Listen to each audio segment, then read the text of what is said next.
Mamá, ponte ese delantal y asegúrate de que el vino no se acabe. No quiero que mis amigos te vean como un estorbo. La palabra estorbo me atravesó el alma como un cuchillo oxidado. Hoy, te voy a contar algo que nunca pensé que contaría. Y si tú, por un segundo, sientes que esto te suena familiar, solo te pido que dejes un like y te suscribas. Me va a ayudar a continuar desahogándome. Me llamo Carmen, tengo 68 años, y vivo en las afueras de Valencia, en una casita modesta donde el olor a azahar se cuela por las ventanas cada primavera. Pero esta historia no ocurre ahí. Esta historia ocurre en mi casa de playa de Cullera, esa que compré después de vender el apartamento donde viví con mi difunto marido, trabajando limpiando oficinas hasta las 11 de la noche durante 5 años para poder pagarla. Era un viernes de julio cuando recibí la llamada de mi hijo Miguel. Mamá, voy a llevar unos amigos a la casa de playa este fin de semana. Prepara todo como sabes hacerlo, ¿vale? Me dijo con esa voz que usaba cuando necesitaba algo, dulce y persuasiva como el almíbar. Mi corazón se llenó de alegría. Hacía meses que Miguel no me visitaba, siempre con excusas de trabajo, de compromisos sociales, de una vida que parecía demasiado importante para incluir a su madre. Pensé que por fin tendría la oportunidad de conocer a sus amigos, de demostrarle lo orgullosa que estaba de la casa que había conseguido con tanto esfuerzo. Me pasé toda la semana preparando todo. Compré jamón ibérico en el mercado central de Valencia, el más caro que encontré. Limpié cada rincón de la casa, hasta que los azulejos de la terraza brillaron como espejos bajo el sol mediterráneo. Cambié las sábanas de las 4 habitaciones, puse flores frescas en cada mesa, y hasta compré esas copas de cristal que había estado guardando para una ocasión especial. El sábado por la mañana llegué temprano a Cullera. La casa olía a detergente de limón y a ese aroma salado que viene del mar. Me puse mi vestido azul marino, el que me hacía sentir elegante, y esperé con nerviosismo en la terraza, imaginando cómo les presentaría la vista al mar, cómo les contaría que cada ladrillo de esa casa representaba una noche sin dormir, limpiando edificios cuando toda Valencia dormía. A las 2 de la tarde escuché los coches llegando, primero uno, luego otro, después un tercero. Conté las puertas que se cerraban, 1, 2, 3, hasta 8. Miguel había traído a 22 personas, 22 desconocidos a mi casa sin avisarme. Bajé las escaleras con una sonrisa temblorosa, preparada para ser presentada como la dueña de casa, como la madre de Miguel. Pero lo que escuché al llegar al salón me destrozó el alma. Mamá, ponte ese delantal. Tú sabes servir mejor que nadie. Asegúrate de que el vino no se acabe y que la comida esté perfecta. No quiero que mis amigos te vean como un estorbo.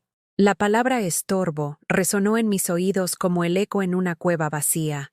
Uno de los invitados, un hombre con camisa de lino blanco y reloj dorado, se rió y dijo: «Oye, Miguel, qué buena empleada has contratado. Se ve muy profesional». Miguel sonrió. No me defendió. No dijo: «Es mi madre». No aclaró que era mi casa. Solo sonrió y añadió: «Sí, conoce muy bien la rutina. Carmen, ¿podrías traer las tapas que preparaste?» Carmen, ni siquiera mamá, delante de sus amigos. Solo Carmen, como si fuera la empleada doméstica que habían contratado para el fin de semana. Mis manos temblaron cuando tomé el delantal que Miguel me extendía. Era uno viejo, manchado de aceite, que yo usaba para limpiar. Lo até alrededor de mi cintura sobre mi vestido azul marino, y sentí como si estuviera poniéndome un uniforme de vergüenza. Durante las siguientes 6 horas, corrí de la cocina al salón cargando bandejas que pesaban como piedras. Serví paella valenciana que había preparado desde las 7 de la mañana. Limpié copas manchadas de labial ajeno. Recogí platos sucios que se acumulaban como montañas en mi fregadero. Los invitados hablaban de sus trabajos en empresas importantes, de sus viajes a París y Milán, de sus segundas residencias en la Costa del Sol. Yo pasaba entre ellos como un fantasma, invisible excepto cuando necesitaban algo. «Señora, ¿puede traer más hielo?» «Carmen, el vino se acabó. ¿Hay más en la bodega? ¿Podrías limpiar esta mancha del sofá?» Se me derramó el cava. Nadie me preguntó cómo estaba. Nadie me ofreció un vaso de agua. Nadie me invitó a sentarme un momento en mi propia terraza, a contemplar el atardecer sobre el mar que yo había soñado con disfrutar en mis años de jubilación. A las 10 de la noche, cuando por fin se fueron a cenar al pueblo, me desplomé en una silla de la cocina. Mis pies estaban hinchados dentro de mis zapatos buenos, que no estaban hechos para estar de pie durante 8 horas seguidas. Mis manos olían a detergente, y tenían pequeños cortes de los platos rotos que había recogido sin que nadie lo notara. Lloré sobre la mesa de la cocina, esa mesa de madera de pino que había comprado en un mercadillo de antigüedades porque me recordaba a la de mi madre. Las lágrimas caían sobre las migas de pan que aún no había limpiado, mezclándose con los restos de la comida que había preparado con tanto amor y que había sido devorada sin agradecimiento. Esa noche, mientras lavaba la montaña de platos y copas que habían dejado, recordé cuando Miguel era niño y se rompía una rodilla jugando al fútbol. Yo lo llevaba en brazos hasta casa, le curaba las heridas con mercromina, le cantaba canciones mientras se quedaba dormido. Recordé las noches que me quedé despierta cosiéndole el disfraz de Rey Mago cuando no tenía dinero para comprarlo. Recordé cómo trabajé doble turno durante 2 años para pagarle la carrera de Administración de Empresas en la Universidad de Valencia. Y ahora, mi hijo, mi único hijo, el niño al que dediqué mi vida entera, me había convertido en su sirvienta delante de 22 extraños en la casa que yo había comprado con las monedas ahorradas de limpiar oficinas cuando toda España dormía. Al amanecer del domingo, salí descalza a la playa. Las olas del Mediterráneo rompían suaves contra la orilla, pero dentro de mi pecho había una tormenta que amenazaba con destrozarme por completo. Me senté en la arena húmeda, con mi camisón arrugado y mis ojos hinchados de tanto llorar, y por primera vez en 68 años de vida, me pregunté si había sido una tonta por amar tanto y pedir tan poco a cambio. El sol salía lentamente por el horizonte, tiñendo el cielo de naranja y rosa, colores que en otros tiempos me habrían parecido hermosos. Pero esa mañana, solo podía pensar en una palabra que resonaba en mi cabeza como un martillo: estorbo. ¿Eso era lo que había llegado a ser para mi propio hijo? Un estorbo en la casa que yo había pagado, en la vida que yo había hecho posible con mis sacrificios. Esa tarde, mientras los invitados dormían la siesta después de haberse hartado de mi paella y mis croquetas caseras, me senté en el pequeño balcón de la cocina con una taza de café frío entre las manos. Desde ahí podía ver el mar, pero también podía escuchar sus risas burlonas que venían del salón principal. «Oye, Miguel, tu empleada cocina de maravilla. ¿Cuánto le pagas?», preguntó una voz femenina que no reconocí. «No mucho», respondió Miguel con una carcajada. «Trabaja por casa y comida. Ya sabes cómo son estas mujeres mayores. Necesitan sentirse útiles. Sentirse útiles. Como si yo fuera un animal doméstico que necesitara ocupar su tiempo con trucos para justificar su existencia». Me levanté temblando y cerré la puerta del balcón. No podía seguir escuchando, pero las palabras ya habían penetrado en mi pecho como cristales rotos, cortándome por dentro cada vez que respiraba. Fui hasta mi habitación, la más pequeña de la casa, la que había elegido para mí porque las otras eran para las visitas, y abrí el cajón de la mesita de noche donde guardaba las fotografías viejas. Mis dedos, todavía arrugados de tanto fregar platos, tocaron cada imagen como si fueran reliquias sagradas. Aquí estaba Miguel con 6 años, el día de su primera comunión en la parroquia de San Nicolás en Valencia. Yo había trabajado 3 meses limpiando la panadería del señor Tomás antes del amanecer para poder pagarle el traje blanco. Recordé cómo lloré de emoción cuando lo vi caminar hacia el altar. Tan guapo, tan mío. Aquí otra foto. Miguel a los 16 años, graduándose del instituto. Yo había faltado a mi trabajo de limpieza esa tarde para estar ahí, perdiendo un día de sueldo que necesitaba desesperadamente. Pero no me importó. Nada me importaba más que ver a mi hijo recibir ese diploma que lo llevaría a la universidad. Y esta otra. Miguel a los 25, el día que se graduó de Administración de Empresas.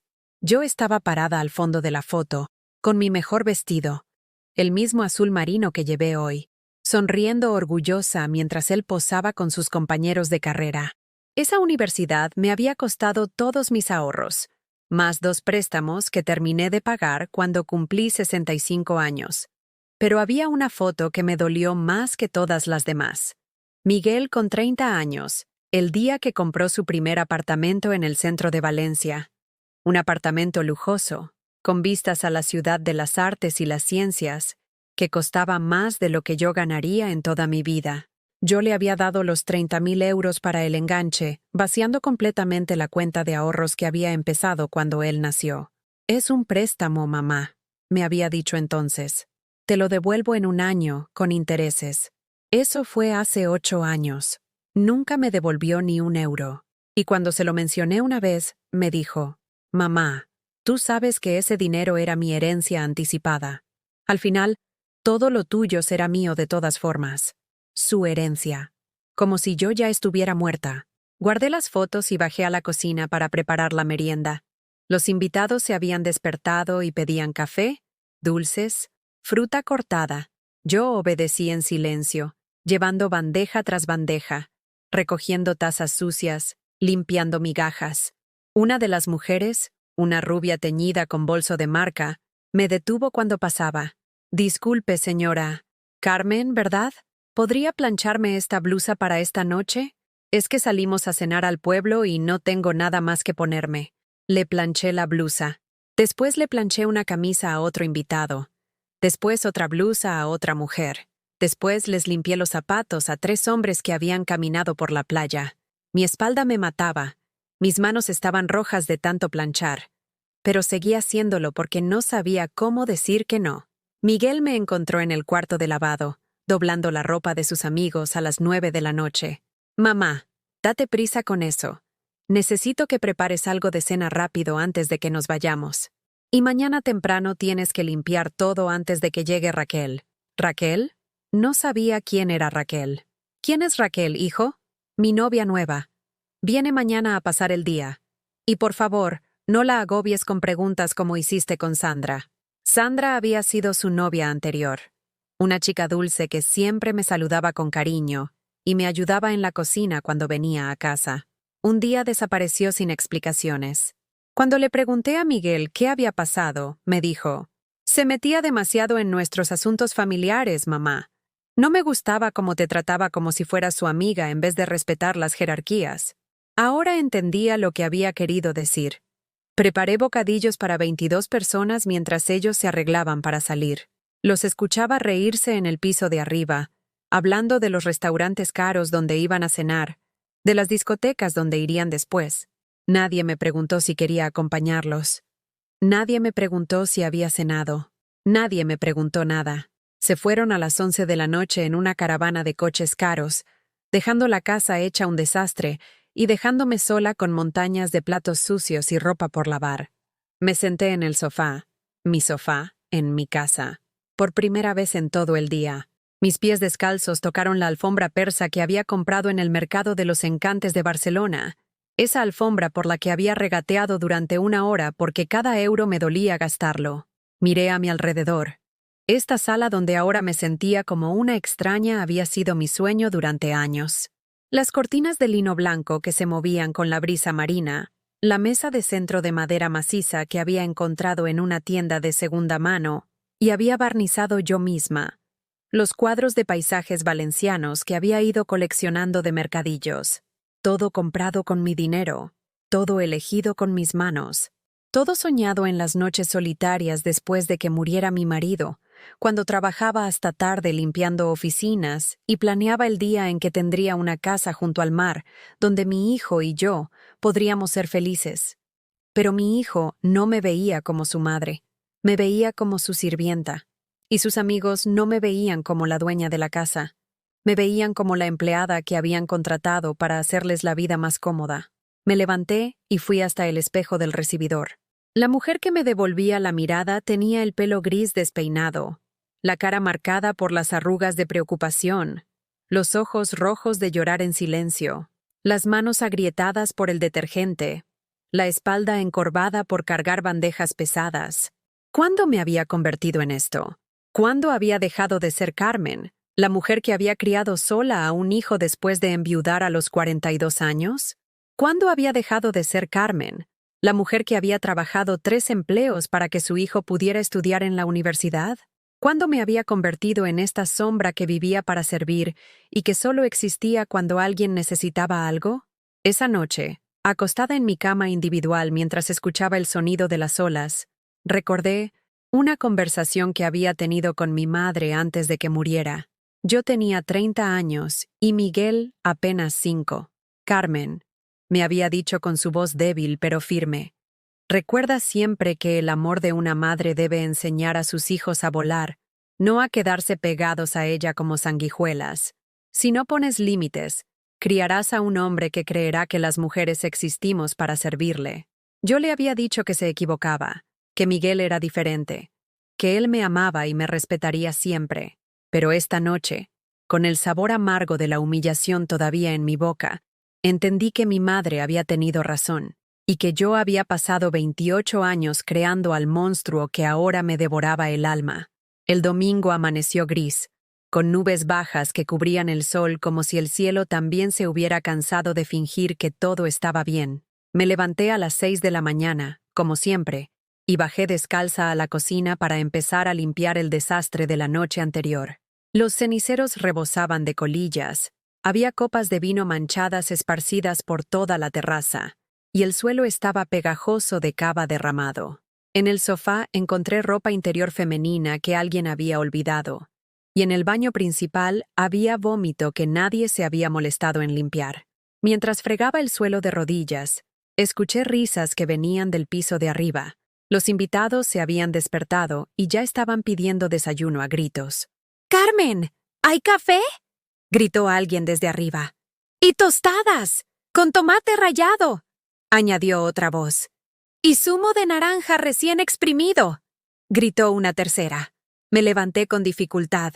Mis rodillas crujieron como madera vieja. Tenía 68 años y no había dormido más de 3 horas. Pero ahí estaba yo, corriendo a preparar el desayuno para 22 personas que ni siquiera sabían cómo me llamaba. Subí las escaleras cargando una bandeja enorme con tazas, platos y servilletas. Mis brazos temblaban del peso, pero no me atrevía a hacer 2 viajes porque Miguel me había dicho una vez que los buenos empleados son eficientes. Cuando llegué al salón principal, encontré una escena que me partió el corazón. Todos estaban sentados en círculo, pasándose fotos en sus móviles y riéndose a carcajadas. Reconocí las fotos inmediatamente. Eran de mí, tomadas a escondidas mientras yo servía, limpiaba y recogía el día anterior. «Mira esta, Miguel», dijo la rubia del bolso de marca. «Tu empleada aquí cargando 5 platos a la vez. Parece un circo». «Y esta otra», añadió un hombre con barba. «Está dormida de pie mientras sirve el vino. Es genial». Miguel se reía más fuerte que todos. Mi propio hijo se reía de fotografías donde yo aparecía humillada, cansada, tratada como un objeto de entretenimiento. «¿Y si las subimos a Instagram?», sugirió una chica joven, con el hashtag «Aquí empleada épica» o algo así. «No», dijo Miguel. «Mejor guardémoslas para nosotros. Son demasiado buenas». Me quedé ahí parada, con la bandeja en las manos, viendo cómo mi dignidad se convertía en su diversión privada. Ninguno de ellos me miró a los ojos. Para ellos, yo no era una persona con sentimientos. Era un personaje de comedia, una anécdota divertida que contar en otras reuniones. Dejé la bandeja en la mesa con manos temblorosas y salí de la habitación sin decir palabra. Nadie notó que me había ido. Bajé a la playa y me senté en una roca, mirando al horizonte mientras las lágrimas caían sobre mi camisón arrugado. El Mediterráneo estaba picado ese día, con olas que rompían furiosas contra las piedras, como si el mar también estuviera enfadado por la injusticia. Pensé en mi madre, en mi padre, en mi difunto marido José. ¿Qué pensarían si me vieran ahora? José había muerto cuando Miguel tenía 12 años, pero antes de morir, me había hecho prometer que criaría a nuestro hijo para ser un hombre de bien, que respete a las mujeres y sepa valorar los sacrificios. Había fallado.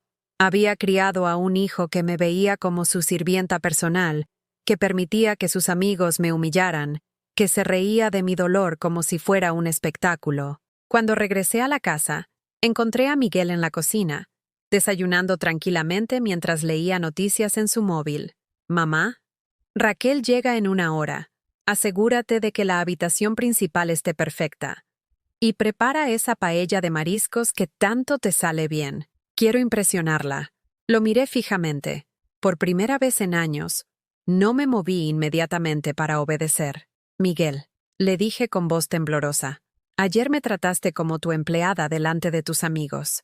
Él levantó la vista del móvil con fastidio. ¿De qué hablas, mamá? Me pusiste un delantal sucio. Me hiciste servir a 22 personas. Nadie me dirigió la palabra como si fuera tu madre. Y esta mañana los vi riéndose de fotos mías. Miguel suspiró como si estuviera hablando con una niña caprichosa. Mamá, no seas dramática. Tú sabes hacer estas cosas mejor que nadie. Es natural que te encargues de la comida y el servicio. Para eso está la casa, ¿no? Para eso está la casa. Repetí lentamente. ¿Mi casa está para que yo sea tu sirvienta? Es nuestra casa, me corrigió. Y como yo soy el hombre de la familia, es normal que tú te ocupes de los aspectos domésticos. El hombre de la familia. Como si yo fuera una niña sin capacidad de decisión. Como si mis 68 años de vida, mis años de viudez, mi trabajo, mi dinero, no valieran nada. Esta casa la compré yo, Miguel, con el dinero que gané limpiando oficinas. Sí, mamá, pero ya sabes que al final todo será mío de todas formas. Somos familia. Lo tuyo es mío, y lo mío es, bueno, mío. Esas palabras me cayeron como un balde de agua fría. Lo tuyo es mío, y lo mío es mío. Ahí estaba resumida nuestra relación según mi hijo. En ese momento sonó el timbre. Raquel había llegado. Era una mujer de unos 35 años, morena, elegante, con un vestido que costaba más que mi pensión mensual. Miguel se transformó completamente cuando la vio. Sonrisas, besos, palabras cariñosas. La trataba como a una reina. Raquel, te presento a mi madre, Carmen. Ella se encarga de mantener la casa en perfecto estado. Se encarga de mantener la casa. Ni siquiera dijo que era la dueña. Raquel me saludó con esa sonrisa cortés que las personas importantes usan con el servicio doméstico. Encantada, Carmen. Miguel me ha hablado mucho de lo bien que cocinas. Tengo muchas ganas de probar esa paella que preparas. Durante las siguientes 4 horas, serví a Miguel y Raquel como si fuera su empleada personal. Les llevé aperitivos a la terraza, les preparé bebidas, les cambié las toallas de la playa 3 veces porque se habían ensuciado de arena. Raquel hablaba de su trabajo como directora de marketing, de sus viajes a Nueva York y Londres, de sus planes para comprarse un apartamento en Madrid. Miguel la escuchaba embelesado, colgado de cada palabra, tratándola con una deferencia que jamás me había mostrado a mí. «Carmen», me dijo Raquel en un momento, ¿podrías traerme una limonada sin azúcar? Estoy a dieta. Fui a la cocina a preparar la limonada, exprimiendo limones a mano porque no tenía máquina exprimidora. Mientras removía la bebida, escuché la conversación que venía de la terraza. «Es muy servicial tu madre», decía Raquel. «Sí, siempre ha sido así», respondió Miguel. «Desde pequeño me acostumbró a que me atendiera en todo. Es su forma de demostrar amor, supongo». ¿Y nunca has pensado en contratar a alguien profesional? Una empleada de verdad, digo, para que tu madre pueda descansar. Miguel se rió. ¿Para qué? Ella se aburriría si no tuviera nada que hacer. Además, nadie cocina como ella. Es como una máquina perfecta. Una máquina perfecta. Eso era lo que pensaba mi hijo de mí. No su madre. No la mujer que lo había criado. No la persona que había sacrificado su vida por él. Una máquina que funcionaba para su comodidad. Cuando les llevé la limonada, mis manos temblaban tanto que derramé unas gotas en la mesa de cristal. Raquel frunció el ceño. «Carmen, ten más cuidado, por favor». Miguel me miró con vergüenza, como si mis manos temblorosas fueran un defecto que lo avergonzara delante de su novia. «Mamá, límpialo bien», me dijo con tono severo. Limpié las gotas con una servilleta, inclinándome sobre la mesa mientras ellos continuaban su conversación como si yo fuera invisible. Y en ese momento, viendo mi reflejo deformado en el cristal mojado, viendo mis manos arrugadas limpiando el desastre de mi propia torpeza mientras mi hijo me regañaba delante de una extraña, algo se rompió dentro de mí. No fue mi corazón. Eso ya se había roto muchas veces. Fue algo más profundo. Fue la parte de mí que había creído que si seguía siendo la madre perfecta, la servidora perfecta, la máquina perfecta, algún día recuperaría el amor y el respeto de mi hijo. Esa noche, después de que Raquel se fuera y Miguel se encerrara en su habitación a hablar por teléfono, me senté en la terraza con una taza de té frío entre las manos. El mar estaba en calma, pero yo tenía una tormenta dentro del pecho. Por primera vez en mi vida, pensé en palabras que jamás había imaginado dirigir a mi hijo. No, no, no voy a seguir siendo tu sirvienta. No, no voy a seguir siendo invisible en mi propia casa. No, no voy a seguir siendo la máquina perfecta que funciona para tu comodidad. Pero aún no tenía el valor para decirlas en voz alta. El lunes por la mañana, Miguel bajó a desayunar con esa sonrisa satisfecha que ponía cuando las cosas salían exactamente como él quería. Se sentó en la mesa de la cocina y empezó a revisar sus mensajes mientras yo, como siempre, le preparé café con leche, tostadas con aceite de oliva y zumo de naranja recién exprimido. «Mamá, necesito que hoy te quedes a limpiar toda la casa a fondo», me dijo sin levantar la vista del móvil. «Raquel viene el próximo fin de semana y quiero que todo esté impecable. También tienes que lavar toda la ropa de cama y planchar las cortinas del salón». Planchar las cortinas. Esas cortinas de lino que había comprado hacía 2 años y que pesaban tanto que me dolían los brazos cada vez que tenía que descargarlas. «Y otra cosa», continuó, mordiendo su tostada. «Necesito que me transfieras 2.000 euros a mi cuenta. Quiero llevar a Raquel a cenar a ese restaurante nuevo del puerto, el que tiene estrella Michelin. 2.000 euros. Más de lo que yo cobraba de pensión en un mes entero. Miguel», dije lentamente, aún de pie junto al fregadero. «No tengo 2.000 euros». Él levantó la vista por primera vez, con expresión de fastidio. «Mamá, por favor, tienes la pensión de papá más la tuya, y sé que tienes ahorros guardados». Los ahorros. Esos 800 euros que había conseguido reunir centavo a centavo durante los últimos 3 años, comprando siempre la marca más barata en el supermercado, reparando mi ropa vieja en lugar de comprar nueva, apagando la calefacción en invierno para reducir la factura de la luz. «Ese dinero es para emergencias, hijo». Miguel se rió con esa risa fría que había aprendido a odiar. «¿Qué emergencia vas a tener tú, mamá? Vives en una casa paga. Yo te resuelvo todos los problemas. Ese dinero ahí guardado no sirve para nada». Me quedé en silencio, pero algo dentro de mí empezó a arder. Esos 800 euros representaban mi única seguridad, mi único respaldo si algo malo pasaba. Era el dinero que me permitía dormir tranquila, sabiendo que tenía algo propio, algo que nadie podía quitarme. «No», dije. La palabra salió sola, como un suspiro, pero sonó tan clara en el silencio de la cocina que hasta yo me sorprendí de haberla dicho. Miguel dejó de masticar. Me miró como si no hubiera entendido bien. «¿Qué dijiste?» «Dije que no», repetí, y esta vez mi voz sonó más firme. «No te voy a dar esos 2.000 euros». La expresión de mi hijo cambió completamente. La sonrisa desapareció y sus ojos se endurecieron como piedras. «¿Cómo que no?» Se levantó de la silla. «Mamá, no te hagas la difícil. Es solo dinero. Además, tú sabes que todo lo que tienes al final será mío. No todo lo que tengo será tuyo, Miguel. Esos ahorros son míos». «¿Tuyos?». Se acercó a mí con pasos lentos. «Mamá, por favor, no seas ridícula. ¿Para qué necesitas tú 800 euros? ¿Para comprarte qué? ¿Ropa nueva? ¿Joyas? Tienes 68 años. Ya no necesitas nada. Ya no necesitas nada». Como si a los 68 años una persona dejara de ser humana, dejara de tener deseos, sueños, necesidades. «Necesito tener algo mío», susurré. «Todo lo tuyo es mío, mamá. Esa es la realidad.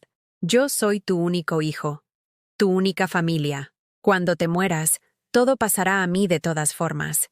¿Por qué complicar las cosas? Cuando te mueras». Lo dijo con tanta naturalidad, como si estuviera hablando del tiempo, como si mi muerte fuera simplemente un trámite burocrático que le daría acceso a mis posesiones. Y otra cosa, continuó, volviendo a sentarse como si nada hubiera pasado. Ya que estamos hablando de dinero, creo que es hora de que pongas la casa a mi nombre. Por temas legales, para evitar problemas con Hacienda cuando, ya sabes, cuando me muera.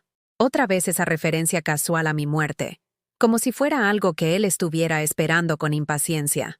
No voy a poner la casa a tu nombre, dije. Esta vez Miguel se quedó completamente inmóvil. El trozo de tostada que tenía en la mano se le cayó al plato. ¿Qué acabas de decir? Que no voy a poner la casa a tu nombre. Es mi casa. La compré con mi dinero, está a mi nombre, y así se va a quedar. Miguel se levantó tan bruscamente que la silla se cayó hacia atrás con un ruido seco. ¿Pero qué coño te pasa, mamá?, gritó. ¿Te has vuelto loca? Esta es mi casa. Yo la disfruto, yo traigo a mis amigos, yo hago planes aquí. Tú la disfrutas, sí. Pero yo la pagué, yo la limpié, yo la mantengo. Tú no haces más que lo que tienes que hacer. Para eso eres mi madre. Las madres se sacrifican por sus hijos. Sacrificarse. Otra vez esa palabra que había definido mi vida durante 30 años. Miguel, le dije, y mi voz sonó diferente, más grave, más segura. Sacrificarme por ti no significa ser tu sirvienta para siempre. No eres mi sirvienta, eres mi madre. Y las madres atienden a sus hijos. Las madres atienden a sus hijos pequeños, Miguel. Tú tienes 38 años. Se quedó callado un momento, respirando fuerte por la nariz como un toro enfurecido. No me puedes hacer esto, dijo finalmente, con una voz más baja pero más amenazante. No me puedes dejar sin la casa. No me puedes quitar lo que es mío por derecho. ¿Por derecho de qué? Por derecho de ser tu hijo. Por derecho de haberte cuidado todos estos años. Me eché a reír. Una risa amarga que me salió del fondo del alma. ¿Tú me has cuidado? Miguel. Yo he trabajado hasta los 65 años limpiando oficinas para mantenerme. Yo pagué esta casa. Yo pago la comida, la luz, el agua, el gas. ¿Cuándo me has cuidado tú? Te doy compañía. Vengo a verte. Sin mí estarías sola. Miguel, solo vienes cuando necesitas algo. Cuando quieres que te cocine, que te lave la ropa, que te sirva a tus amigos. No vienes a verme, vienes a usarme. Las palabras salieron de mi boca como balas. Palabras que llevaba años pensando, pero que nunca me había atrevido a decir. Y cada una de ellas era verdad. Miguel me miró con una expresión que no había visto nunca. Había rabia, sí, pero también algo más. Algo que parecía sorpresa genuina. No puedo creer lo que estoy escuchando, murmuró. Mi propia madre diciéndome que la uso. Porque es la verdad. La verdad es que tú vives para mí. Esa es tu función. Esa es la razón por la que existes. Sin mí, sin cuidarme, sin atenderme, tú no eres nada. Sin él, yo no era nada. Ahí estaba el núcleo de todo. Miguel realmente creía que mi única razón de existir era servirle, que sin esa función yo era una cáscara vacía. En ese momento sonó mi teléfono. Era un mensaje de mi vecina Amparo, la única persona que quedaba de mi antigua vida en Valencia que aún mantenía contacto conmigo. Carmen, ¿cómo estás, guapa? Hace semanas que no sé nada de ti. Las chicas del barrio preguntaron por ti ayer en el mercado. Nos gustaría que vinieras a tomar café con nosotras uno de estos días. Te echamos de menos. Leí el mensaje 2 veces. Te echamos de menos. ¿Cuándo había sido la última vez que alguien me había dicho eso? ¿Cuándo había sido la última vez que alguien había preguntado por mí sin necesitar nada a cambio? Miguel me arrebató el teléfono de las manos. ¿Quién es? Leyó el mensaje. Ah, las viejas del barrio. Mamá, ya te dije que no me gusta que pierdas tiempo con esas mujeres. No tienen nada que ofrecerte. Me ofrecen su amistad. ¿Amistad? Mamá, por favor.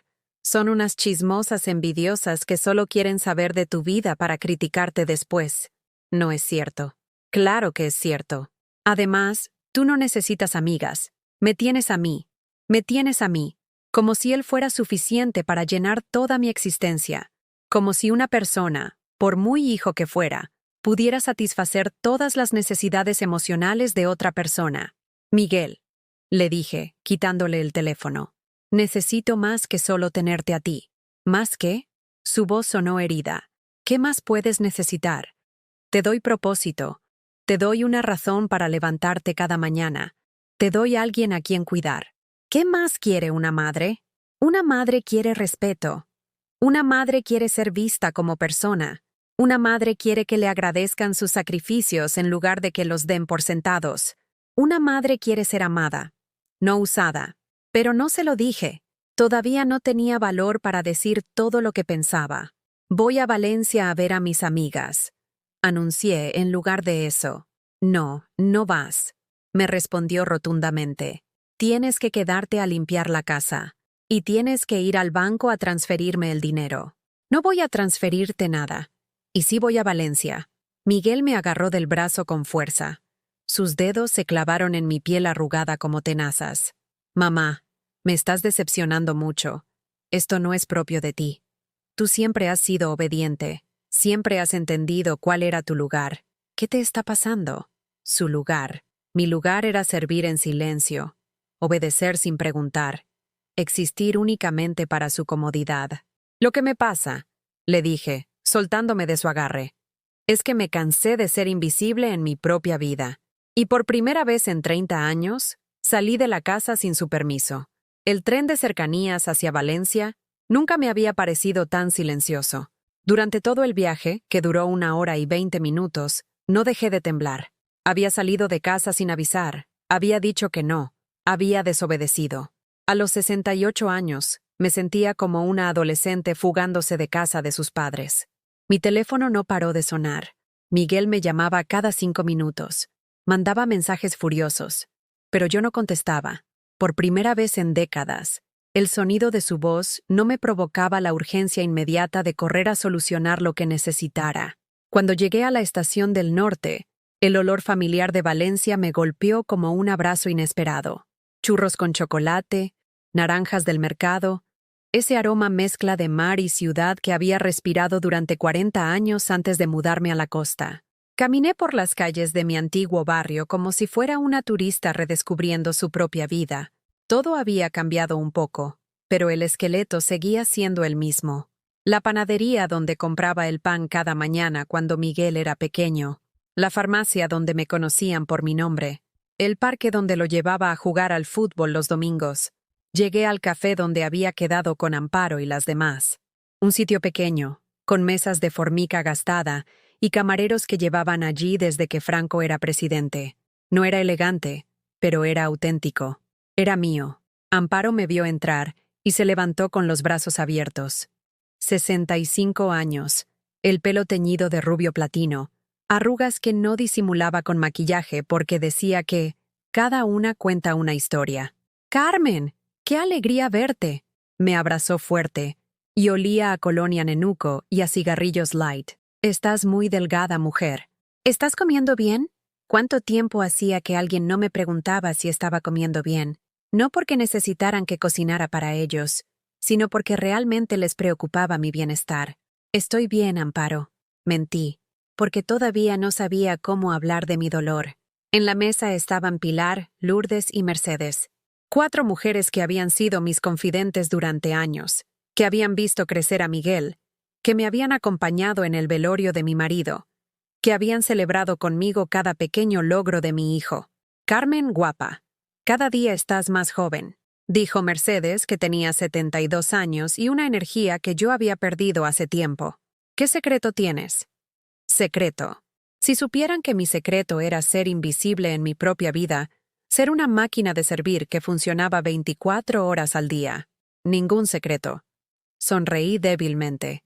Solo la vida tranquila de la playa. ¿Y Miguel? Preguntó Pilar. Hace tiempo que no lo vemos por aquí. ¿Qué tal le va con el trabajo? Miguel. Siempre las conversaciones terminaban en Miguel. Pero esta vez, en lugar del orgullo maternal que solía sentir cuando hablaban de él, solo sentí una punzada de dolor en el estómago. ¿Le va bien?, respondí automáticamente. ¿Y novia? Un chico tan guapo como él ya debería estar casado, dándote nietos, añadió Lourdes. Nietos. La palabra me hizo imaginar una escena horrible. Miguel criando a sus hijos para que me vieran como él me veía, como la abuela sirvienta, la que cocina y limpia y desaparece cuando no la necesitan. Tiene novia nueva. Raquel se llama. ¡Qué bien! ¿Y cuándo la vas a traer para que la conozcamos? La idea me resultó absurda. ¿Traer a Raquel a este café humilde, con mis amigas de toda la vida que hablaban sin filtros y se reían a carcajadas? Miguel se moriría de vergüenza. Raquel pensaría que éramos unas viejas ordinarias. No creo que le guste este ambiente, dije sin pensar.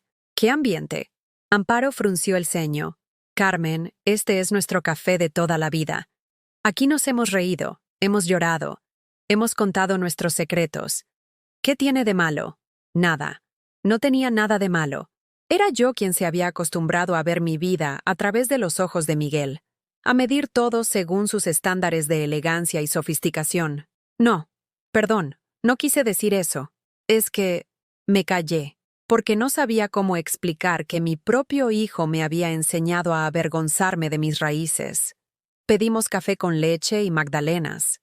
Magdalenas normalitas, industriales, no esos dulces artesanales que Miguel prefería, pero sabían a gloria porque las compartía con personas que me querían sin pedirme nada a cambio. «Carmen, ¿tú estás bien?», me preguntó Mercedes de repente. «Te veo, no sé, como triste». Y ahí se me rompió la voz. Después de tantos años fingiendo que todo era perfecto, que era la madre más afortunada del mundo, que Miguel era el hijo ideal, me desmoroné delante de una mesa de formica en un café que olía a tabaco. «No», susurré, «no estoy bien». Las 4 mujeres se inclinaron hacia mí con esa solidaridad instintiva que tienen las mujeres de nuestra generación cuando una de nosotras está sufriendo. «¿Qué pasa, cariño?». Amparo me puso la mano en el hombro. Y entonces les conté todo. Les conté de los 22 invitados que me trataron como sirvienta. Les conté del delantal sucio, de las fotos burlescas, de Miguel riéndose de mí como si fuera un espectáculo de circo. Les conté de Raquel y de cómo mi hijo se avergonzaba de presentarme como la dueña de la casa. Les conté de los 2.000 euros, de la amenaza de quitarme la casa, de la frase que me había partido el alma. «Sin mí, tú no eres nada». Mientras hablaba, las lágrimas caían sobre la mesa y se mezclaban con el café derramado. Años de silencio se volcaron de golpe, como un río que rompe una presa. Cuando terminé de hablar, el silencio era tan denso que se podía cortar con un cuchillo. Fue Mercedes quien habló primero. «Carmen, ese no es tu hijo. Eso es un monstruo». «Mercedes, no digas eso». La regañé automáticamente. «Es mi hijo». «No, cariño», intervino Pilar. «Los hijos no tratan así a sus madres.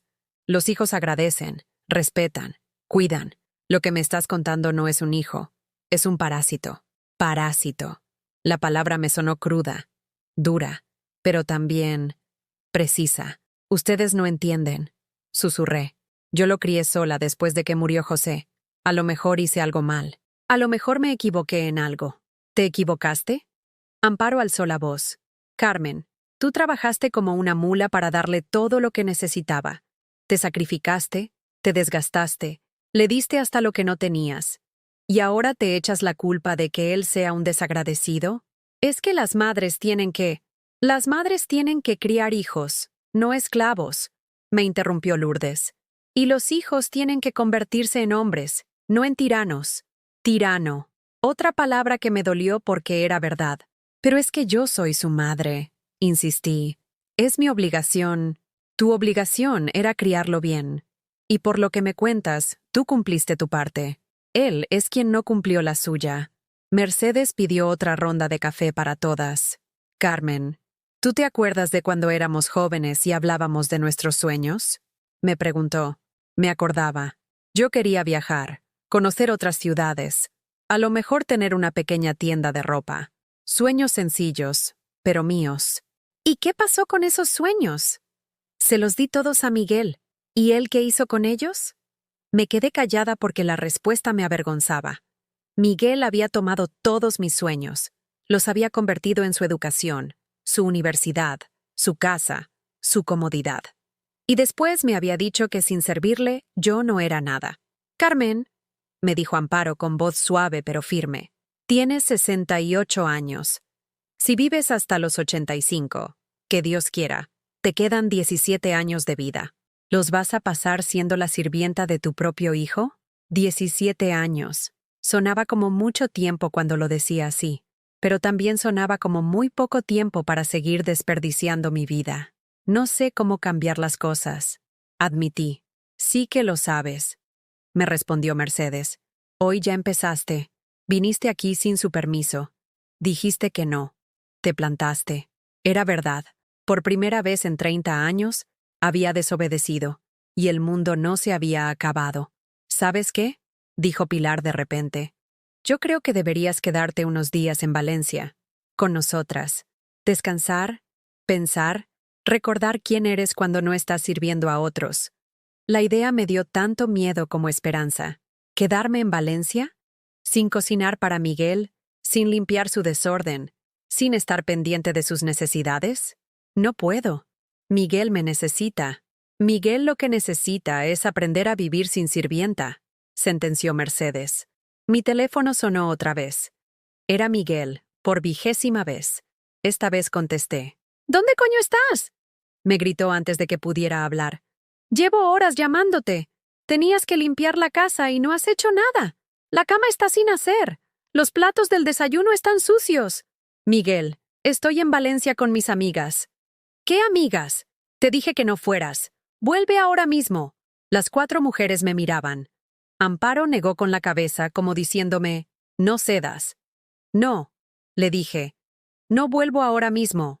¿Cómo que no? Mamá, basta ya de caprichos. Tienes responsabilidades. Miguel, tú tienes 38 años. Puedes hacer tu cama y lavar tus platos. Yo no tengo por qué hacer esas cosas. Para eso estás tú. No, Miguel. Ya no estoy para eso. Y colgué. Por primera vez en mi vida, le colgué el teléfono a mi hijo. Y el mundo siguió girando. Esa noche dormí en el sofá de Amparo. Su apartamento era pequeño, de 2 habitaciones, con muebles que había comprado hace 20 años y que mantenía impecables con cariño y dedicación. Olía a suavizante y a las flores que cultivaba en el balcón. Por primera vez en meses, dormí 8 horas seguidas. No había nadie gritándome que preparara café. No había nadie esperando que le hiciera la cama. No había nadie tratándome como una empleada en mi propia vida. Al amanecer, Amparo me despertó con una taza de café con leche y galletas María. ¿Cómo has dormido, cariño? Mejor que en años, le confesé. Y era verdad. Mi teléfono tenía 43 llamadas perdidas de Miguel y 18 mensajes de WhatsApp. Los primeros eran furiosos. Vuelve ahora mismo. Estás loca. No puedes hacerme esto. Los del medio eran manipulativos. Mamá, me tienes preocupado. ¿Por qué me castigas así? Sabes que te necesito. Los últimos eran amenazantes. Como no vuelvas hoy, tendremos que hablar seriamente. Esto va a tener consecuencias. Te estás portando como una niña caprichosa. ¿Vas a contestarle? Me preguntó Amparo. No sé qué decirle. Dile la verdad, que no eres su sirvienta. Pero cuando marqué su número, las manos me temblaban.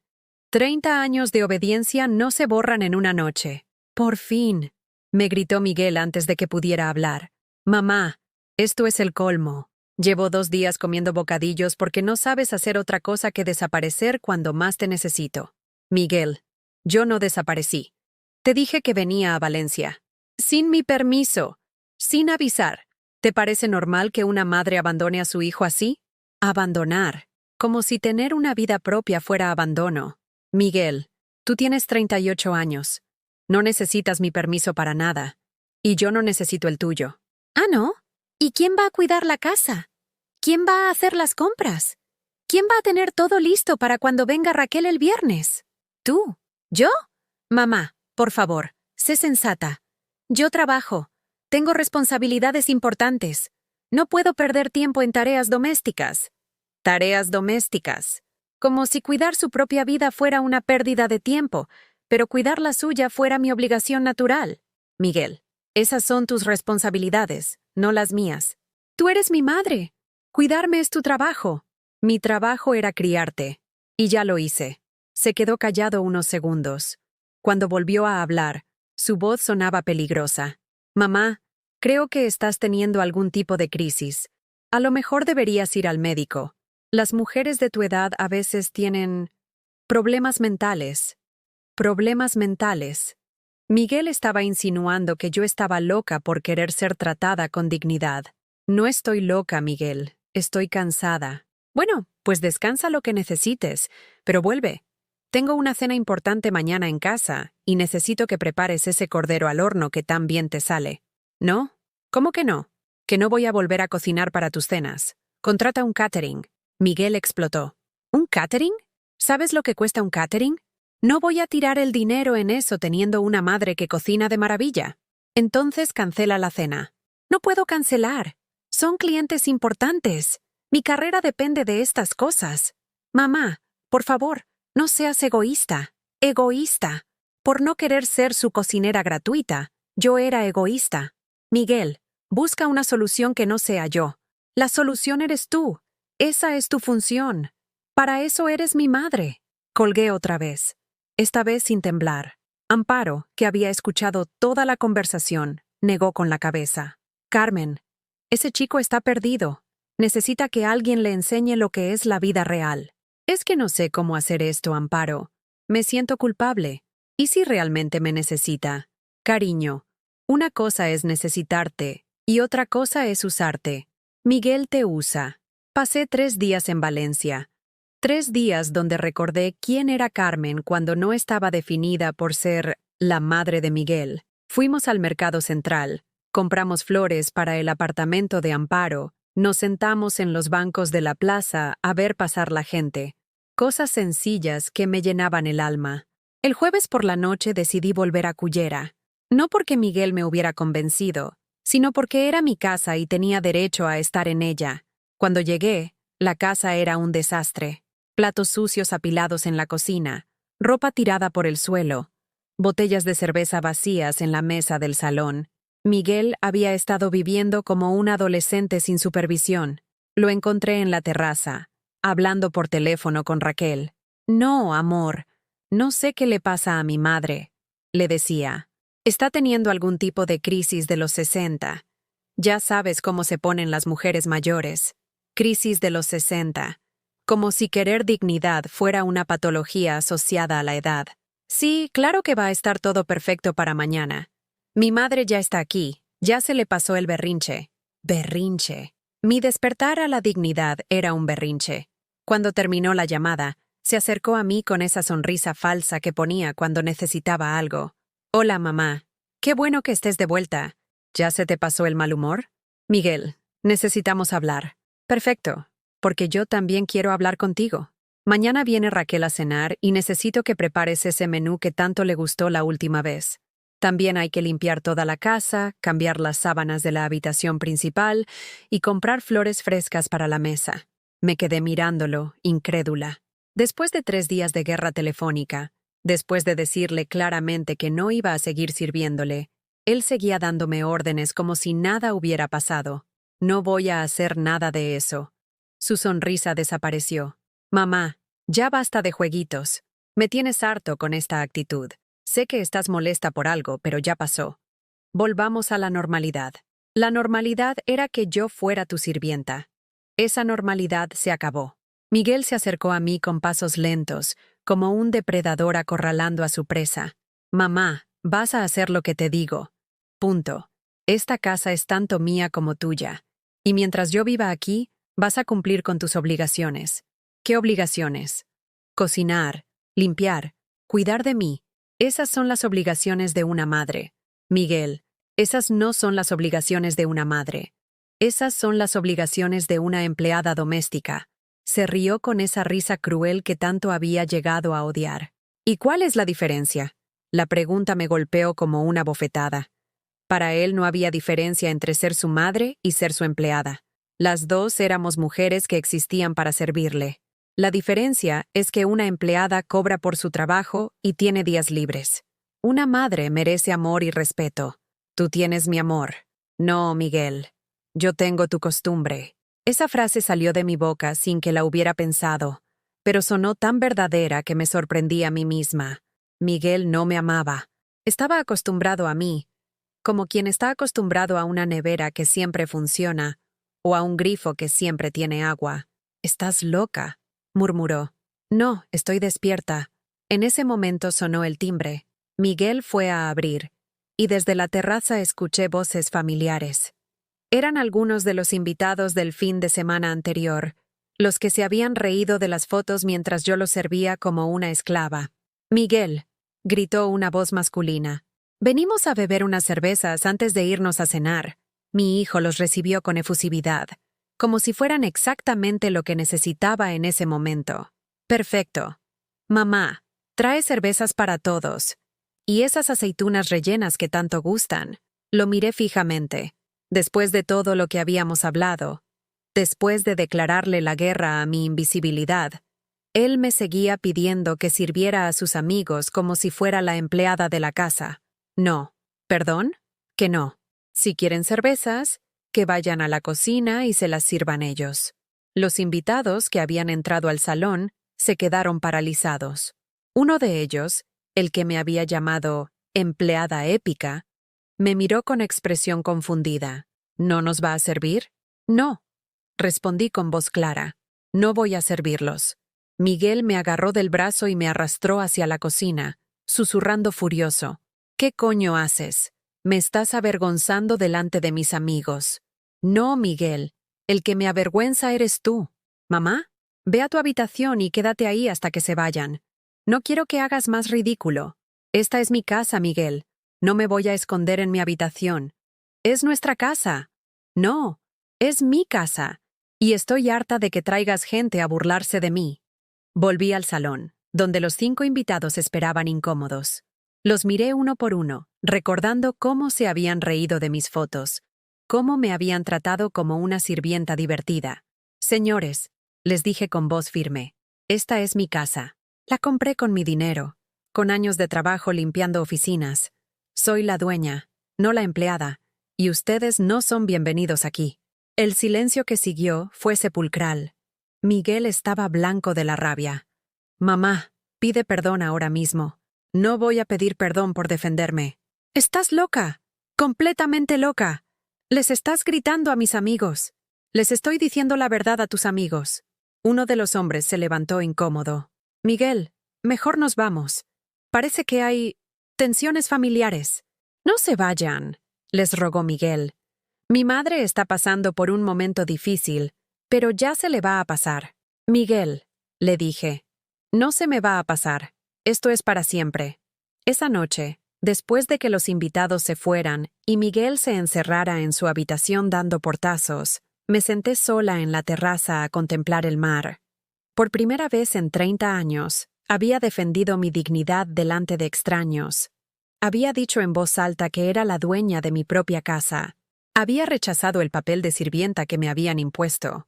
Y aunque Miguel me odiara, aunque me gritara, aunque me amenazara, por primera vez en décadas me sentía como una persona completa.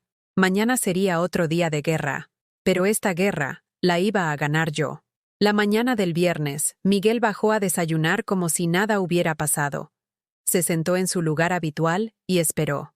Simplemente esperó, con esa confianza arrogante de quien cree que el mundo gira a su alrededor. Yo estaba preparándome un café cuando escuché su voz. Mamá, no hay tostadas. No era una pregunta, no era una petición, era una constatación de un problema que, según él, yo debía solucionar inmediatamente. Entonces ve a la panadería y compra. Le respondí sin voltearme. ¿Yo? No tengo tiempo. Raquel viene esta tarde y tengo que trabajar hasta tarde para terminar unos informes. Me volví hacia él. Estaba revisando su teléfono, completamente ajeno a mi presencia, como si fuera parte del mobiliario. Miguel, ¿tú me escuchaste anoche? Sí, mamá, te escuché. Tuviste tu momento dramático delante de mis amigos. Muy bonito. Pero ya se acabó el teatro. Hoy viene Raquel, y necesito que todo esté perfecto. Teatro. Mi dignidad era teatro para él. No voy a cocinar para Raquel. Sí vas a cocinar. Y también vas a limpiar la casa y vas a poner flores frescas en la mesa. Porque esa mujer puede convertirse en mi esposa. Y necesito causar buena impresión. Entonces cocina tú. Miguel levantó la vista del teléfono por primera vez, con esa expresión de fastidio que ponía cuando alguien le llevaba la contraria. Mamá, basta ya de caprichos. Sabes perfectamente que yo no cocino. Para eso estás tú. Yo no estoy para eso. Yo soy una persona con vida propia. Se rió. Una risa despectiva, cruel. ¿Vida propia? Mamá, por favor. ¿Qué vida propia vas a tener tú? Tienes 68 años. Vives en una casa que al final va a ser mía. No tienes trabajo. No tienes marido. No tienes otros hijos. Tu vida soy yo. Esas palabras me atravesaron como cristales rotos. Tu vida soy yo. Como si yo fuera un satélite girando alrededor de su sol, sin existencia independiente, sin propósito más allá de servirle. Miguel, yo tengo amigos, tengo intereses. ¿Qué intereses? ¿Sentarte con esas viejas del barrio a chismorrear? ¿Eso es lo que llamas vida propia? Viejas del barrio. Así se refería a las mujeres que me habían acompañado en mis momentos más difíciles, que me habían demostrado más cariño en 3 días que él en años. Son mis amigas. Son unas frustradas que no tienen nada mejor que hacer que llenarte la cabeza de ideas raras. Por eso no me gusta que vayas con ellas. Ideas raras. Como la idea de que merecía respeto. Como la idea de que no era su propiedad personal. Miguel, voy a ser muy clara contigo. No voy a cocinar para Raquel. No voy a limpiar la casa. No voy a comprar flores. Si quieres impresionarla, hazlo tú. Se levantó de la silla bruscamente, tirando la taza de café que se rompió contra el suelo en 1000 pedazos. El ruido resonó en la cocina como un disparo. «Ya está bien», gritó. «Ya estoy harto de tus berrinches. Mamá, tú vas a hacer lo que yo te diga porque esta casa, aunque esté a tu nombre, es mía por derecho». ¿Por derecho de qué? Por derecho de ser tu hijo. Por derecho de ser el hombre de esta familia. Por derecho de ser quien la va a heredar cuando te mueras. Otra vez esa referencia casual a mi muerte, como si fuera algo que él estuviera esperando con impaciencia. Miguel, mientras yo esté viva, esta casa es mía. No, es mía. Siempre ha sido mía. Tú solo fuiste la que puso el dinero, pero yo soy quien la disfruta, quien trae amigos, quien hace planes aquí, con mi dinero, en mi casa. ¡Tu dinero! ¡Tu casa! Me imitó con voz aguda y burlona. Mamá, por favor, deja de hacer el ridículo. Ese dinero que tanto te costó ganar, limpiando oficinas, era una miseria. Yo gano en un mes lo que tú ganabas en un año. Era cierto.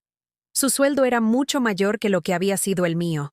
Pero cada euro que yo había ganado, limpiando suelos ajenos hasta las 11 de la noche, había estado cargado de dignidad, de esfuerzo honesto, de sacrificio por amor.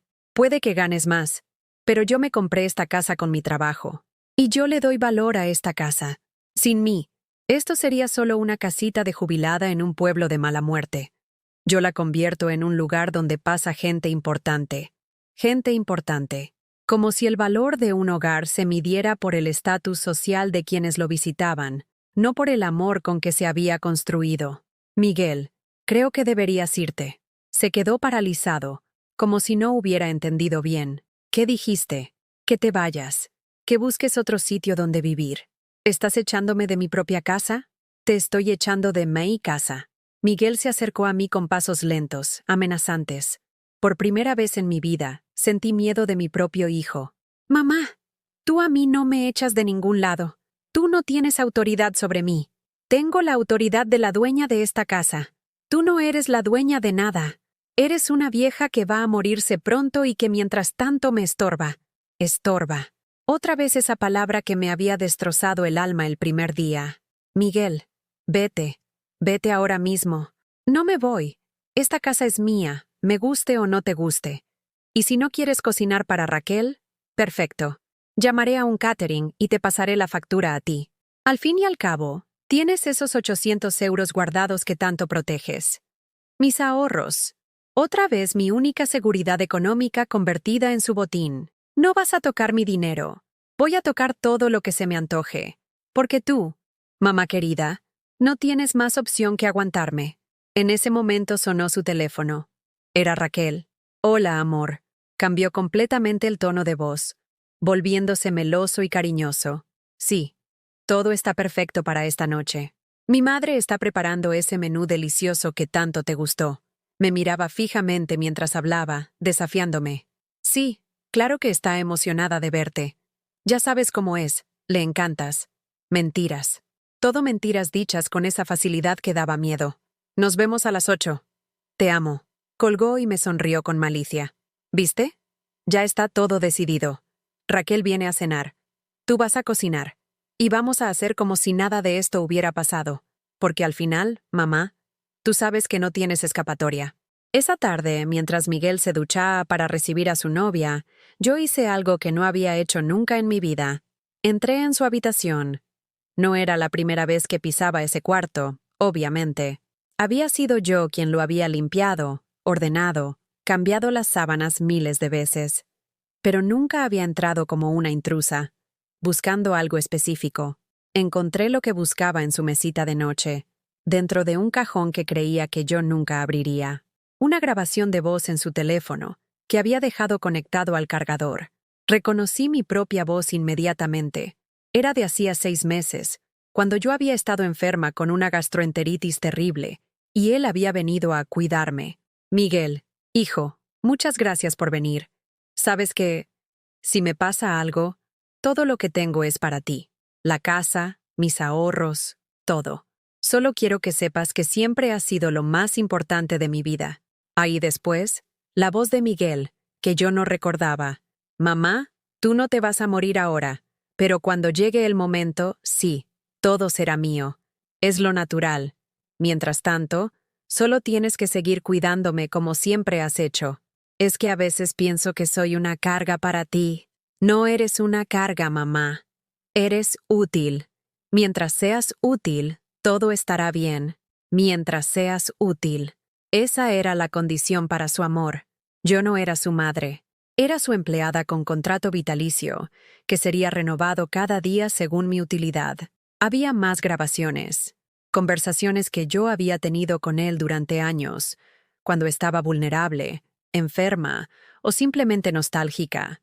Miguel las había grabado sin mi conocimiento, documentando cada momento en que yo reafirmaba mi amor incondicional por él, cada promesa de dejárselo todo, cada declaración de que él era mi mundo entero. Y en todas, sin excepción, él respondía con la misma frialdad calculadora. Nunca te amo, mamá. Nunca te agradezco todo lo que has hecho por mí. Siempre, eso está bien. Es lo natural, mientras seas útil. Mi hijo había estado documentando mi vulnerabilidad durante años, recolectando pruebas de mi dependencia emocional, de mis promesas, de mi amor desesperado, como un abogado preparando su caso para el juzgado. Cuando escuché la llave en la puerta principal, supe que Raquel había llegado. Bajé las escaleras con el teléfono en la mano, con el peso de la verdad aplastándome el pecho. Los encontré en el salón. Raquel llevaba un vestido elegante y una sonrisa radiante. Miguel la besaba con esa pasión que jamás había mostrado hacia mí, ni siquiera cuando era niño. «Carmen», exclamó Raquel, «qué ganas tenía de verte. Miguel me ha contado que has preparado algo delicioso para cenar». Los miré a los dos. A ella, que no tenía culpa de nada, pero que representaba el futuro que Miguel quería construir sobre mis cenizas. A él, que me sonreía con esa confianza arrogante de quien cree tener todas las cartas ganadoras. «No he preparado nada», les dije con voz calmada. La sonrisa de Raquel se desvaneció. «¿No?» Pero Miguel me dijo, «Miguel miente mucho». La interrumpí. «De hecho, hay algo que deberías escuchar». Saqué su teléfono y puse una de las grabaciones. Mi voz sonó débil y patética. «Miguel, hijo, sabes que siempre has sido lo más importante de mi vida». Y después la suya, fría y calculadora. «Mientras seas útil, todo estará bien». Raquel nos miró confundida. «¿Qué es esto?» «Esto», le dije.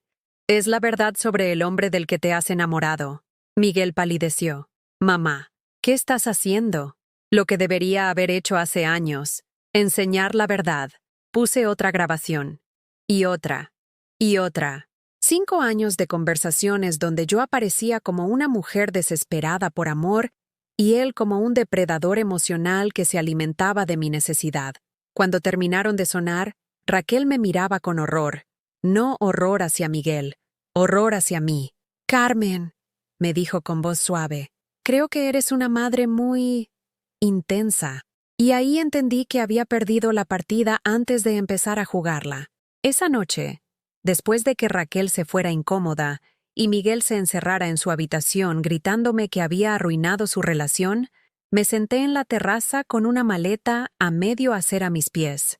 Durante 68 años había vivido para otros. Para mi difunto marido, que había sido un buen hombre pero que esperaba que yo fuera la esposa perfecta. Para Miguel, que había convertido mi amor maternal en una cadena que me ataba a su servicio. Para una sociedad que me había enseñado que el valor de una mujer se medía por su capacidad de sacrificio. Pero esa noche, mirando el mar bajo la luna llena, entendí algo que cambiaría el resto de mi vida. No necesitaba que nadie más entendiera mi dolor para validarlo. No necesitaba que Raquel me diera la razón. No necesitaba que Miguel me pidiera perdón. No necesitaba que el mundo reconociera mi sacrificio. Solo necesitaba reconocerlo yo. A las 6 de la mañana, cuando Miguel aún dormía, cargué mi coche con lo poco que había decidido llevarme. 2 maletas con mi ropa, las fotos de mis padres y mi marido, los libros que había leído durante años pero que nunca había tenido tiempo de disfrutar, y una caja pequeña con las joyas de mi madre. Dejé una nota sobre la mesa de la cocina. Miguel, me voy. No porque esté loca, no porque tenga una crisis, no porque las viejas del barrio me hayan llenado la cabeza de ideas raras. Me voy porque finalmente entendí que merezco algo mejor que ser útil. La casa queda para ti. Era lo que siempre quisiste, así que disfrútala. Pero que sepas que no te la doy por amor. Te la doy por lastima. Lastima de un hombre de 38 años que nunca aprendió a vivir sin que su madre le resuelva la vida. Mis ahorros me los llevo. Son míos. Los gané con mi trabajo. Y voy a usarlos para construir la vida que nunca me atreví a soñar. No me busques. No me llames. No aparezca en Valencia preguntando por mí. Si algún día aprendes lo que significa amar sin poseer, quizás podamos hablar. Hasta entonces, no tenemos nada que decirnos. Tu madre que se fue para poder seguir siéndolo con dignidad. Conduje hacia Valencia con las ventanillas abiertas, sintiendo el aire de la mañana en mi cara como si fuera la primera vez que respiraba de verdad. En la radio sonaba una canción de Rocío Jurado que decía, «Lo que haga falta», y canté con ella, desafinada y libre. Los primeros días fueron duros. Me quedé en casa de Amparo mientras buscaba un apartamento pequeño que pudiera permitirme con mis ahorros y mi pensión. Lloré mucho, dudé más. Me pregunté 1000 veces si no estaría cometiendo el error más grande de mi vida. Pero después de una semana, algo increíble empezó a suceder. Empecé a descubrir quién era Carmen cuando no estaba definida por ser la madre de Miguel. Resulta que me gustaba levantarme tarde los domingos. Resulta que disfrutaba enormemente leyendo novelas románticas mientras tomaba café con leche a las 11 de la mañana. Resulta que tenía opiniones propias sobre política, sobre cine, sobre la vida. Opiniones que había enterrado durante décadas porque nadie me las había pedido. Encontré un apartamento perfecto en el barrio de Ruzafa. Un primero con balcón que daba a una calle llena de árboles, con una cocina pequeña pero luminosa y un salón donde cupieran exactamente mis cosas, sin espacios vacíos que me recordaran lo que faltaba. Miguel me llamó exactamente una vez, 2 semanas después de que me fuera. «Mamá, esto es ridículo. Vuelve a casa. La casa está hecha un desastre y no sé cómo funciona la lavadora». Miguel, tienes 38 años. Aprende. ¿Aprenda? ¿Pero tú estás loca? Yo no tengo tiempo para aprender tareas domésticas. Tengo trabajo, responsabilidades, y yo tengo una vida nueva. Que disfrutes la tuya. Colgué y apagué el teléfono. No volvió a llamar. 3 meses después de mudarme, Amparo me convenció de apuntarme a un curso de pintura en el Centro Cultural del barrio. «Carmen», me dijo, «tienes que hacer algo solo para ti, algo que no tenga nada que ver con cuidar a otros». Al principio me daba vergüenza, rodeada de señoras que hablaban de exposiciones y técnicas, mientras yo no sabía ni cómo coger el pincel correctamente. Pero la profesora, una mujer llamada Elena de unos 50 años, me dijo algo que me cambió la perspectiva. «Carmen, El arte no se trata de ser perfecta. Se trata de expresar lo que llevas dentro. Y tú llevas dentro décadas de emociones guardadas. Déjalas salir. Mi primer cuadro fue horrible. Una mancha gris y marrón que pretendía ser el mar de Cullera, pero que parecía más bien lodo sucio. Pero cuando lo terminé, lloré delante de todas las compañeras, porque por primera vez en mi vida había creado algo que era mío, que no servía para alimentar a nadie, que no resolvía ningún problema ajeno, que existía solo porque yo había querido que existiera. El segundo cuadro fue mejor. El tercero, mejor todavía. Al cabo de 6 meses, Elena me sugirió que presentara una obra a una exposición colectiva de alumnos. ¿Yo? Pero si apenas sé pintar. Carmen, llevas 6 meses pintando con una intensidad que pocas veces he visto. Tus cuadros no son técnicamente perfectos, pero tienen alma. Y el alma no se enseña, se tiene o no se tiene. La noche de la inauguración de la exposición, me puse mi vestido azul marino, el mismo de aquel día terrible en Cullera, pero esta vez me sentía completamente diferente usándolo. Ya no era el uniforme de una mujer invisible. Era el vestido de una artista amateur que había tenido el valor de mostrar su trabajo al mundo. Mis cuadros eran 3. Mujer limpiando, mujer sirviendo y mujer libre. Los 2 primeros mostraban figuras encorvadas, grises, borrosas. El tercero era una figura erguida, colorida, nítida, con los brazos abiertos hacia un horizonte infinito. Un hombre se acercó a mí durante la inauguración. Era mayor que yo. Tendría unos 75 años, con pelo blanco y ojos amables. «Disculpe, ¿usted es Carmen?», me preguntó. «Sí, soy yo. Me llamo Antonio. Sus cuadros me han emocionado muchísimo. ¿Le importa si le pregunto qué la inspiró a pintarlos?». Le conté mi historia. No toda, pero sí lo suficiente para que entendiera el viaje que representaban esas 3 obras. Me escuchó sin interrumpir, asintiendo de vez en cuando. Y cuando terminé me dijo, «Carmen, ¿sabe cuál es la diferencia entre una mujer que se sacrifica y una mujer que se destruye? No. La primera elige cuándo parar». Antonio resultó ser viudo, padre de 2 hijas ya casadas que vivían en Madrid, jubilado de la enseñanza y aficionado a la pintura desde hacía 20 años. También resultó ser el primer hombre de mi vida que me preguntó por mis intereses sin esperar que fueran relacionados con cuidar a otros. No me enamoré de él inmediatamente. Después de tantos años definida por mis relaciones con hombres, primero como hija, después como esposa, después como madre, necesitaba tiempo para descubrir quién era yo sola. Pero nos hicimos amigos, amigos de verdad, que se veían para tomar café y hablar de libros, de cuadros, de política, de la vida. Un año después de dejar Cullera, recibí una llamada inesperada. Era Raquel. «Hola, Carmen. Soy Raquel, la exnovia de Miguel». «Hola, Raquel. ¿Cómo estás?». «Bueno, por eso te llamaba. Miguel y yo rompimos hace unos meses. Y necesitaba hablar contigo. Quedamos en un café del centro de Valencia». Raquel llegó muy diferente a como la recordaba. Menos arreglada, menos segura, con ojeras que hablaban de noches sin dormir. «Carmen, tengo que pedirte perdón», me dijo sin preámbulos. «El día que escuchamos esas grabaciones, yo pensé que eras una madre posesiva, intensa, que no sabía dejar ir a su hijo. Pero después de convivir con Miguel 6 meses, entendí todo lo que había sufrido. ¿Qué pasó? Me convirtió en ti. Esperaba que le cocinara, que le limpiara, que organizara su vida social, que fuera perfecta delante de sus amigos, pero invisible cuando no me necesitaba. Y cuando empecé a cansarme, a pedir respeto, me dijo exactamente lo mismo que a ti, que era una mujer difícil, que tenía problemas, que debería estar agradecida de tenerlo».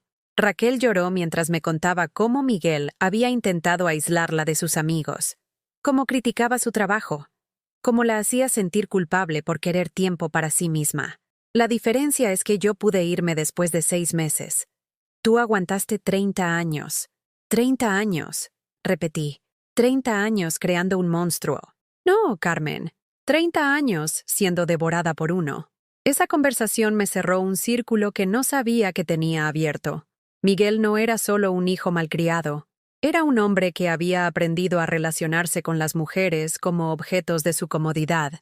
Y yo había sido su primera víctima, pero también su primera maestra.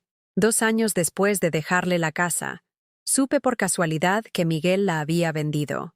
Un amigo de Amparo la había visto anunciada en una inmobiliaria por un precio menor del que yo había pagado. Aparentemente, sin nadie que la mantuviera limpia y cuidada, se había deteriorado rápidamente. No sentí pena, sentí una extraña satisfacción, como cuando una planta que has regado en exceso finalmente se seca y puedes empezar de nuevo. Hoy tengo 71 años. Vivo sola en mi apartamento de Ruzafa, pinto 3 veces por semana. He vendido 4 cuadros en 2 años, no por el dinero, sino por el orgullo de que alguien quisiera llevarse a su casa algo que yo había creado. Y tengo una rutina que gira en torno a mí misma por primera vez en mi vida. Me levanto cuando quiero, desayuno lo que me apetece, leo libros que me gustan, no los que alguien más considera importantes. Veo películas románticas sin que nadie me diga que son tonterías de mujeres. Hablo por teléfono con mis amigas sin que nadie cronometre el tiempo que pierdo en conversaciones inútiles. Antonio y yo seguimos siendo amigos. Algunos días sospecho que podríamos ser algo más, pero no tengo prisa. Por primera vez en mi vida, tengo todo el tiempo del mundo para descubrir qué quiero, en lugar de adaptarme a lo que otros necesitan. Miguel, no he vuelto a saber de él. A veces me pregunto si habrá aprendido algo, si habrá reflexionado sobre los 30 años de trabajo gratuito que recibió de mí, si habrá entendido la diferencia entre ser amado y ser útil. Pero cada vez que empiezo a preocuparme por él, me recuerdo a mí misma que ese ya no es mi trabajo. Mi trabajo ahora es vivir la vida que me queda con la dignidad que me costó 68 años encontrar. Porque resulta que una mujer no está condenada a ser invisible para siempre. Solo necesita encontrar el valor para encender su propia luz. ¿Has vivido tú algo parecido? ¿Conoces a alguien que haya pasado por esta situación? Cuéntamelo en los comentarios. Y si esta historia te llegó al corazón, dale like y suscríbete al canal, porque quizás hay alguien más que necesita escuchar que nunca es demasiado tarde para elegirse a sí mismo.